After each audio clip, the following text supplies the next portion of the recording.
Olá pessoal, eu vou deixar na descrição desse vídeo e nos comentários um link onde vai ter um PDF com um exercício idêntico a esse, porém eu troquei nele somente os valores numéricos para vocês treinarem depois de assistirem a resolução que a gente vai fazer agora.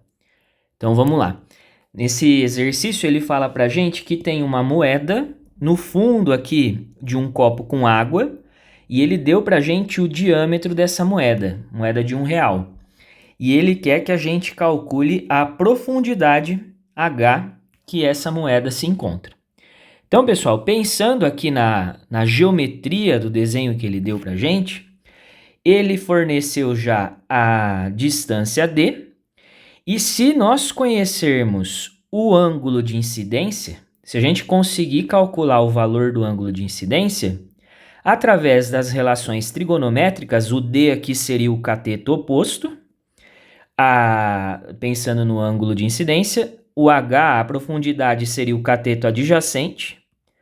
Então, se a gente utilizar a tangente do ângulo de incidência, se a gente encontrar o valor do ângulo de incidência, a gente usa o valor da tangente, que seria cateto oposto pelo cateto adjacente, e aí a gente já consegue resolver o exercício. Se nós descobrirmos o valor do I, a gente vai conseguir definir a tangente.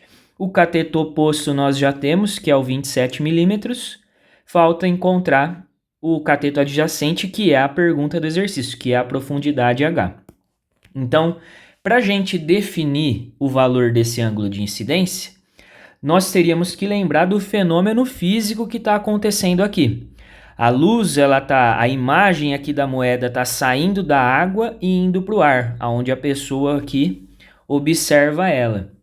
Então, nós temos a luz mudando de meio de propagação, saindo da água e indo para o ar. Então, nós temos o fenômeno da refração. E toda vez que nós temos o fenômeno da refração ocorrendo e nós precisamos encontrar os valores do ângulo de incidência e do ângulo de refração, nós temos que utilizar nós podemos utilizar a chamada lei de Snell. A lei de Snell, ela relaciona os valores dos ângulos de incidência e de refração e os valores dos índices de refração de cada meio. Ele deu aqui para a gente o índice de refração da água e do ar. Então, nós vamos escrever aqui a expressão da lei de Snell, N1 seno I, N2 seno R. Fala assim, não sei ir, não sei retornar. A expressãozinha aqui da lei de Snell. O N1 seria o meio da onde a luz, o índice de refração do meio da onde a luz está vindo. Ela está vindo da água. Então, ele deu aqui no enunciado que o índice de refração da água é 4/3. O seno do I, do ângulo de incidência, a gente vai descobrir. A gente não sabe o valor do ângulo de incidência.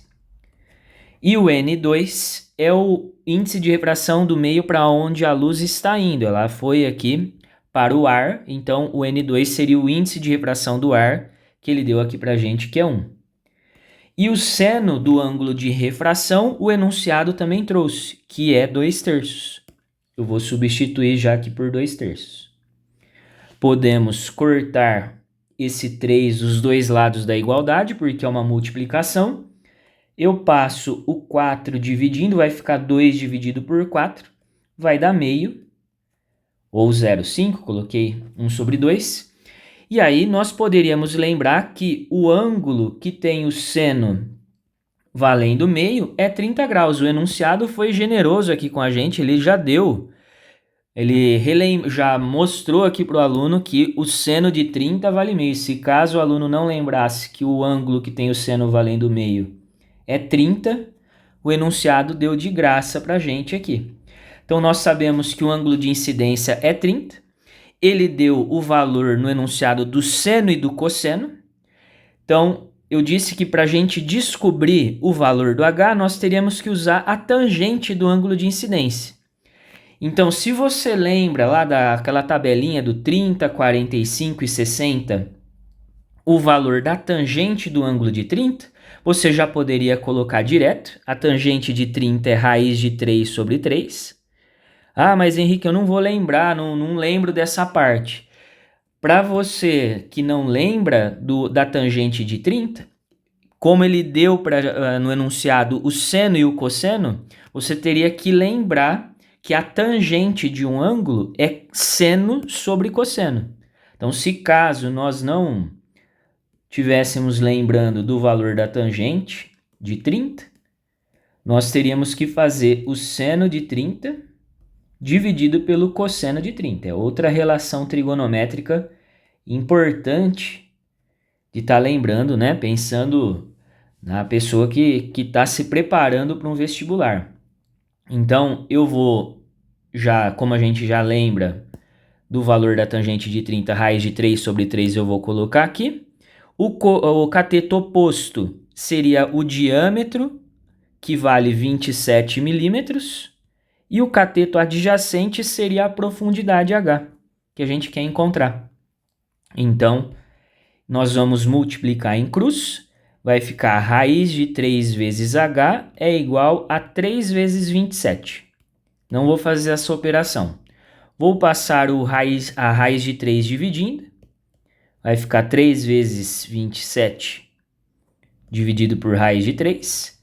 E aí, para a gente chegar na resposta, nós teríamos que racionalizar essa fração, multiplicar por raiz de 3 em cima e embaixo. Então, vai ficar aqui 3 vezes 27 vezes raiz de 3 em cima. E raiz de 3 vezes raiz de 3 embaixo ficaria a raiz de 9, que é 3. Então, nós podemos cortar esse 3 de baixo com o 3 de cima. Então, a profundidade H ficaria 27 raiz de 3. A unidade se mantém, que é milímetros. Nós usamos o diâmetro ali, que seria o cateto oposto em milímetros. O cateto adjacente também sai em milímetros. 27 raiz de 3. Então, aqui, pessoal, só fazendo um complemento, para a gente relembrar aqui como é que faz as continhas, contas com fração, né? Se caso nós não lembrássemos que a tangente de 30 é raiz de 3 sobre 3, nós poderíamos substituir o valor do seno, que é meio, dividido aqui pelo cosseno, que é raiz de 3 sobre 2. E aí, divisão de fração, nós teríamos que manter a primeira e multiplicar pelo inverso da segunda. Vai ficar meio vezes 2 sobre raiz de 3. Aí nós iríamos cortar o 2 em cima e embaixo. E aí poderíamos falar que a tangente de 30 é 1 sobre raiz de 3. O aluno que seguiu esse caminho poderia substituir esse valor aqui na conta que nós fizemos, não teria problema nenhum, daria o mesmo resultado. Ou quem chegou aqui poderia também racionalizar, igual nós fizemos ali no final, multiplico por raiz de 3 em cima e embaixo. E aí ficaria 1 vezes raiz de 3 da raiz de 3 e raiz de 3 vezes raiz de 3 da raiz de 9, que é 3. E aí foi esse valor que nós usamos para resolver o exercício.